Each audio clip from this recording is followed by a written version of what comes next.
Sawadee krap, morning, good day. We're in a beautiful Bangkok. We're going to be having some Kuay Jab this morning. So this is probably my 14th or 15th time in Bangkok right now.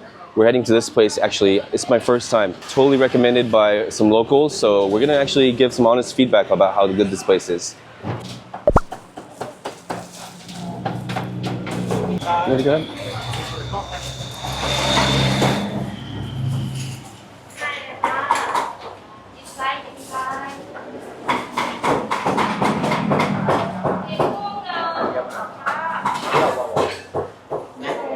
Can we have two with everything? Yeah. This with noodle, this with rice. Oh, with noodle.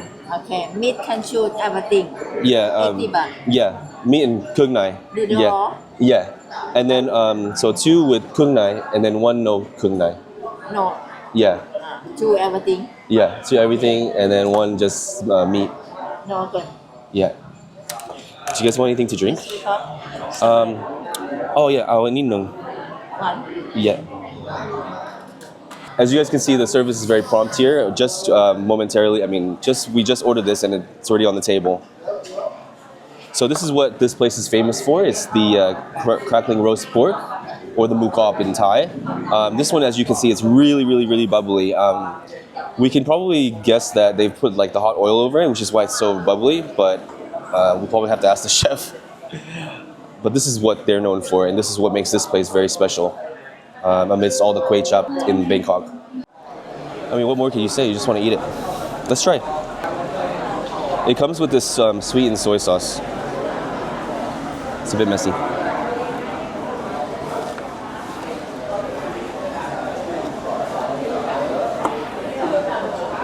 1 to 10.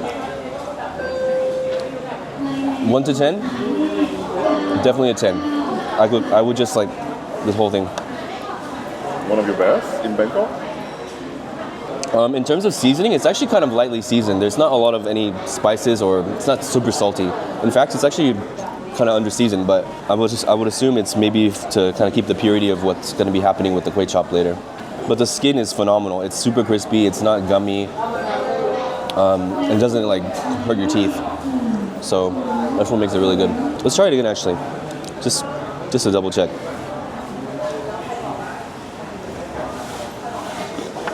Yeah, your teeth just goes straight through that skin. It's really good. You could do like seafood sauce or whatever you want, but I'll just keep it like this.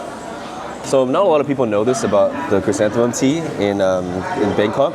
Most, I would say, across the general part of Asia, chrysanthemum tea is just chrysanthemum tea. But in Thailand, they like to add other ingredients like pandan leaf, and what makes it this yellow color is a special fruit called gardenia. It's like a little flower bud, I think. It gives it this really yellow color, and it's good for arthritis, apparently. I'm not sure how much you have to drink to have those effects from the anti-arthritis benefits, but it makes it look yummy, and it's really delicious. It's tastier than the plain one. Yeah, most ones are just plain chrysanthemum, but this has the gardenia, and most will have the pandan leaf as well to give it that sweet smell. Actually, let's double check that it has pandan.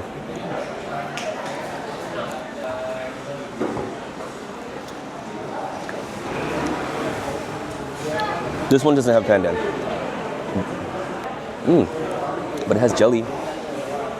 Sweetness, maybe like 6 out of 10 for Bangkok standards, or maybe because it's just the first thing in the morning. This can go up to like 15 out of 10 sugar. Yeah, that's a sweet. Are you used to Bangkok sweetness in your drinks? No, and I don't think I ever will be. Sometimes at some shops they'll say no sweet in Thai, but they'll still put sugar. I think, actually no, just yesterday my friend just told me that if you don't want any sweet, you'll have to say no sugar instead of no sweet. And if you say no sugar, then they won't put sugar. Do you know the word in Thai? I already forgot. It was mai sai nam something, nam sugar. Same thing goes for chili, actually. If you want to say like no chili or no spicy, you can't say my pet. My pet, they'll still put a little chili, actually. But if you say my prick, yeah, no chili, then they won't put any spice. Yeah, just a little tidbit for anyone coming to Bangkok that I learned last night. So this is maybe my 14th or 15th time now in Bangkok. And every single time I'm always learning something new, which is really nice. Even the morning time, daytime, nighttime, super late at night, there's always something for you to eat. So it's like kind of like that easy to grab and get something delicious. Actually, this place was recommended to me by a friend and a couple other friends. They're local, by the way. But this place is known for their Kuay Jab and their roast pork in particular. It's really crispy and bubbly, as you can see. You might be thinking, oh, when you come to Bangkok, you get the Kuay Jab in Chinatown. And there's a couple places that are famous also for that, but not so famous for their roast pork. This one's famous for their roast pork. As you guys can see, there were so many plates flying out the window walking in here, right? Definitely the skin is more bubbly. Yeah, you notice the skin, and I'm sure like when we get the Kuay Jab, we're gonna still notice the skin even when it's sitting in that soup. Most other places, it's just roast pork and everything's kind of the same, and you don't really notice the roast pork as much. This one you will notice the roast pork in the Kuay Jab. In Sydney, maybe like maybe one or two restaurants might have it, but I don't think they're gonna specialize in this roast pork here. Do you know how to make? Do I know how to make this? Yeah. There's many ways to make roast pork. You can use your air fryer, you can use your toaster oven, you can use a regular oven.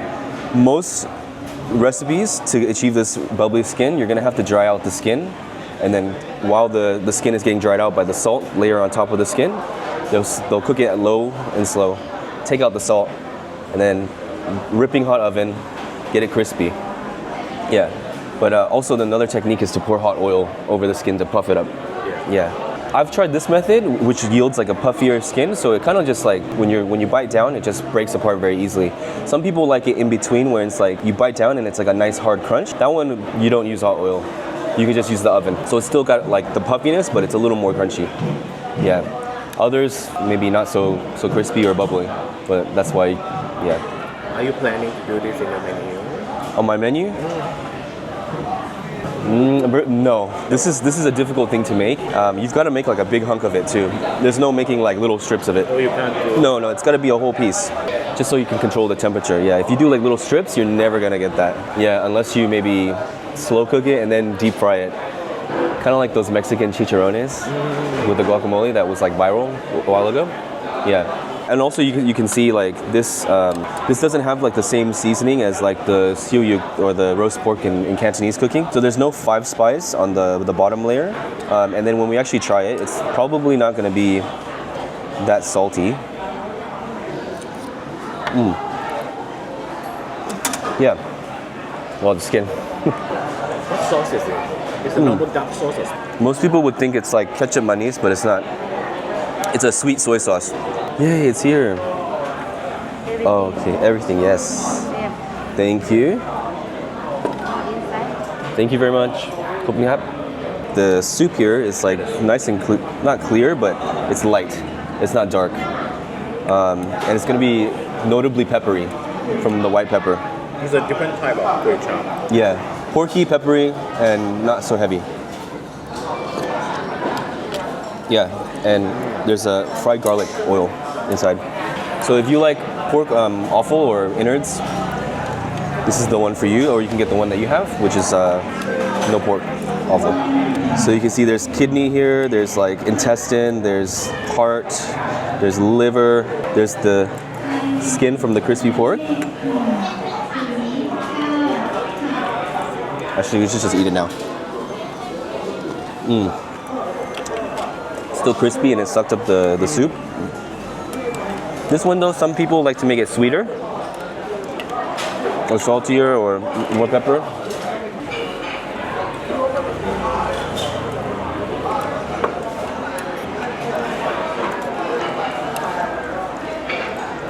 So after trying the soup, this one's on the lighter side. Why the noodles shaped like this? So actually these come dried in squares. When they go into the boiling water, they curl. Yeah. This is a rice noodle, right? Yeah, rice noodle. They come in little dried squares, and then once they get boiled, they roll up.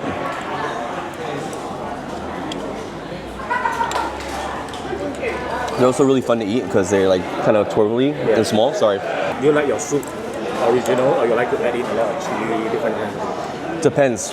If it's like super in the morning, like this, I'll probably won't put that much chili. But if I'm going to the ones in Chinatown, which are open a bit later, I'll probably put a little bit of chili. Some people like throw a lot of chili to where it's red. Yeah. But I don't think I could do chili first thing in the morning as much as like your average Thai person. Actually, for me, I do want a little bit of sugar. That's just my taste though. I want to just round out the salt. Ooh, they have raw sugar. Just a little bit. So you guys can see, this is like the traditional tray setup for Thai condiments. You always have these ones. Sugar, some kind of dried chili element. I think it's called prikbon in Thai. Sometimes it can be smoked, sometimes it's like fully dried. This one looks like it's like a little bit like wet with some oil. And this is namprik som, I think, which is like the vinegar and chili, just blended up, and then some fish sauce. Usually, do they do themselves or? Always they do it themselves because everyone's taste is going to be different, right? Like I know some people who put like a lot of fish sauce, a lot of chili, no sugar, or some people a lot of sugar. Just depends how they like it. So there's tofu in here as well. Yeah, if you like your soup on the neutral side, like lightly seasoned, not super peppery, more like just gentle, this is probably the place for you. But my only experience with Kuay Jab is probably in like Chinatown or a couple places across the city that make it a bit differently. Probably a little more peppery, but then again, you can add more white pepper if you want. This one's more on the kind of clean pork taste and just being like a gentle breakfast food, I'm imagining. Let me try again. Yeah, if you just like a cleansing soup, not super intense and not gonna like punch you in the face, this is probably the place for you. The crispy pork is really good, by the way. Other than that, I think for my taste, I would probably go for maybe like the ones in Yaowarat, the Chinatown, just because it's a little more flavorful. But overall, this is still really good, like good breakfast food.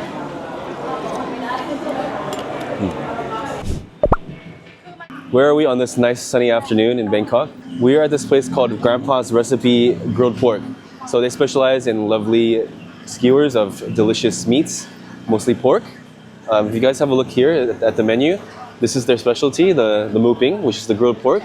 You see it all over Bangkok, late at night or in the morning.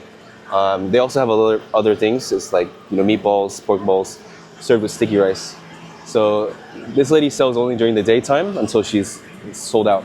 The best mu ping, in my opinion, this one in particular is quite meaty. Like you can actually sink your teeth into like a few pieces of like pork. Other mu ping, they're really nice and tender and really flat. But this one, you'll really get the texture of the pork, which is really good. And nice and fatty and sweet. So yeah, let's order a few. สวัสดีครับสวัสดีครับเอาหมูสอง จ้ะ ปลา ทอดมัน ปลามันสอง สอง อันนี้เป็นเนื้อ เนื้อ เอาเนื้อ ใช่ โอเคเอาหนึ่งแล้วก็เอาหนึ่งเอาอันนี้หนึ่งแล้วก็อันนี้หนึ่ง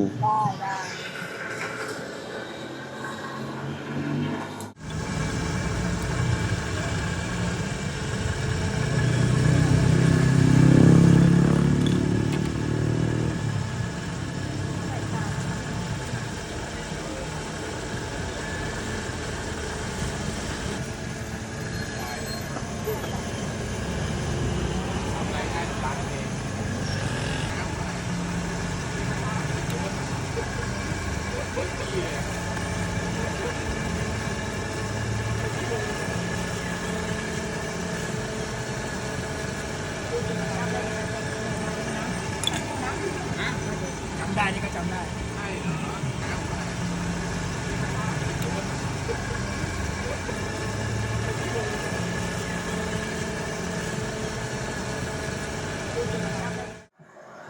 All right, here we have it. This is the Grandpa's Recipe mu ping. In the center, we have the mu ping right here. We also have these little fish cakes that have been like fried and grilled.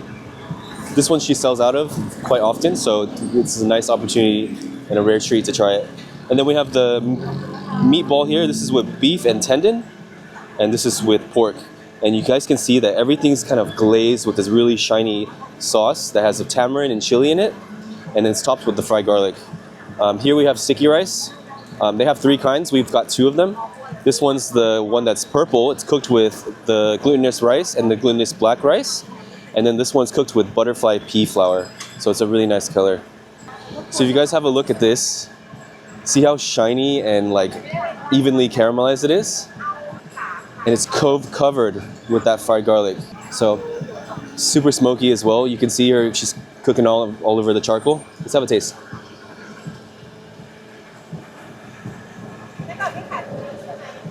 Spicy, sweet, meaty. It's porky. It's charcoal. Oh my, that smoke. Really good. Better with sticky rice though. How do you eat sticky rice? Like that? If you have no hands, yeah.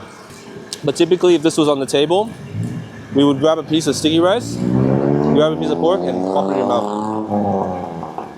But we're on the go. So this is the Thai fish cake. So you guys can see it's been fried, and then she glazes it, and then we grill it again. So it's even more like charred and caramelized. Let's try.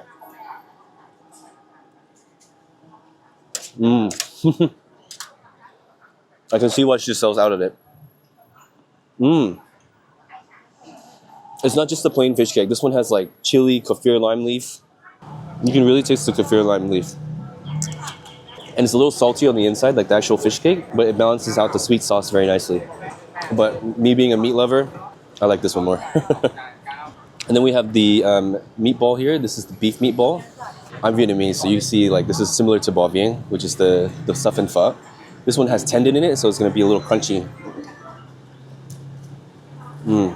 Nice and bouncy, just enough sauce to give it like sweetness, and a little bit of like salty flavor.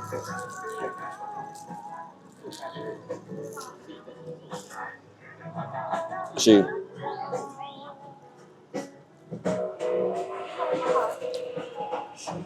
we're gonna have some pork. This is the pork meatball. This one, this little one right here.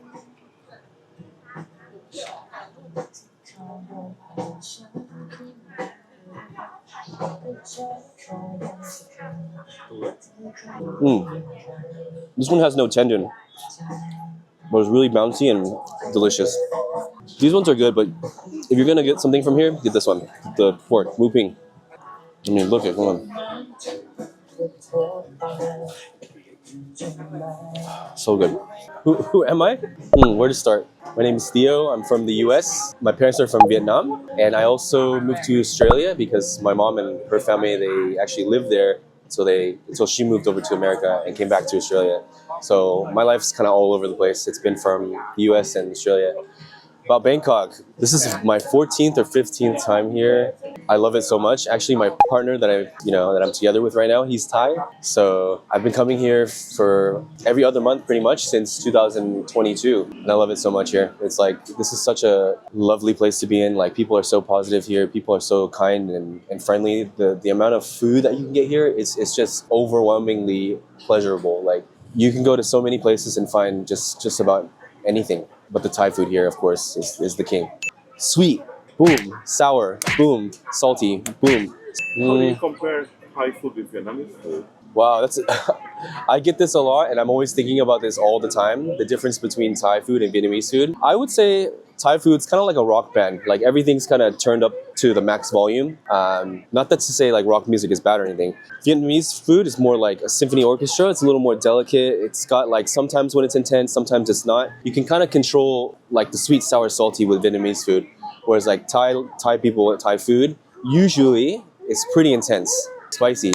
Yeah, but both are really good. I honestly can't live without both. Why am I even here again? So back in Sydney, I'm doing a little private dining thing, and we used to do like omakase back in Australia, maybe 4 or 5 days a week. It was getting that popular. So decided to bring all that over from Sydney to Bangkok to try and see like what the Thai people think or what people here think about my dining concept. I'm in the mood for some little pick-me-up, and so we're gonna go to one of my favorite coffee shops. I'm not a coffee drinker by any means, like I drink it once in a while. But this one in particular is super, super good. You're definitely gonna find like a lot of like single origin coffee from around the world. This is the first time for me, as like a wine drinking person, that you have coffee that has tasting notes that you can actually get. So it's definitely a must-try stop in Bangkok, and my personal favorite coffee shop. So let's go.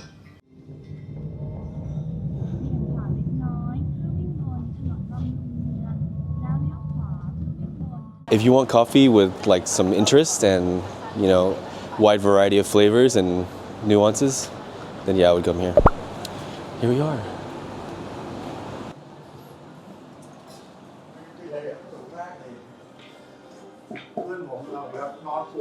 So as you guys can see, there's like different coffees, and there's more. Actually, these aren't this. So yeah. What do you recommend? You like? Honestly, if you ask the staff like what you want to try or what kind of flavor notes or types of, fruity or savory or you name it, maybe you can choose where it comes from. So we have this one from Chiang Rai, Thailand, Indonesia, or Costa Rica. Yeah. So you guys have a look down here. They're gonna give you some tasting notes. So this is low acidity, notes of hazelnut, caramel, and chocolate. This one's honeydew melon, so a little more fruity, brown sugar, and milk chocolate. This one's a little more interesting. Look at yellow flower, ylang yang, like kind of like the scent you get in Aesop. Honey, yeah. So something a little different, right? This one too. Also, this is from Chiang Mai, not Chiang Rai. This one's tropical fruits, red cherries, grapes, sweet aftertaste. Sweet aftertaste. Yeah, come on. Like it's not just your average cup of coffee. And this is from Chiang Mai,ครับ. Two provinces next to each other.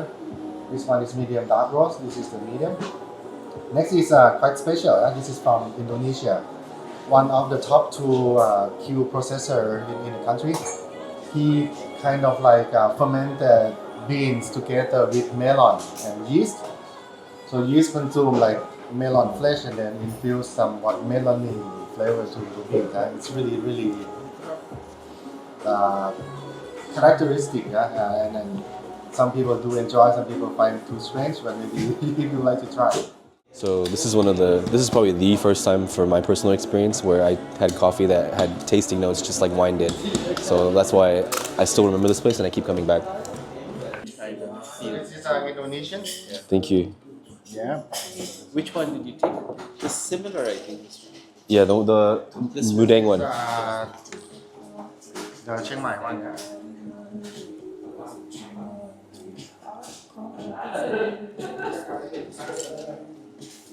Okay. I prefer without the straw, just for now.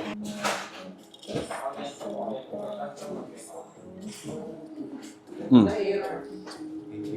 1000% you can taste the honeydew melon. Enjoy, yeah.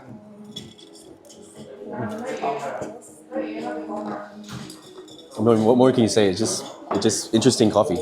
It's really good. A little bit acidic, but not too much. This is the Chiang Mai one.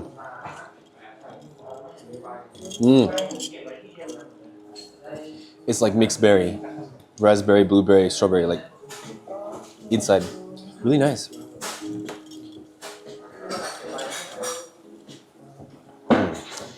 Just think of all like the little red fruits that you can imagine, and it's in here.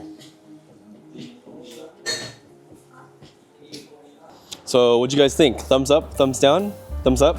So you guys can tell why I really love this coffee shop so much. You can tell the owner puts a lot of care and thought into what he does here. And if you're looking for something nice and complex and nuanced in terms of coffee, this is the place to go. So hopefully I'll see you guys here, or hopefully you'll give it a visit, and see you guys next time in Bangkok. Bye-bye.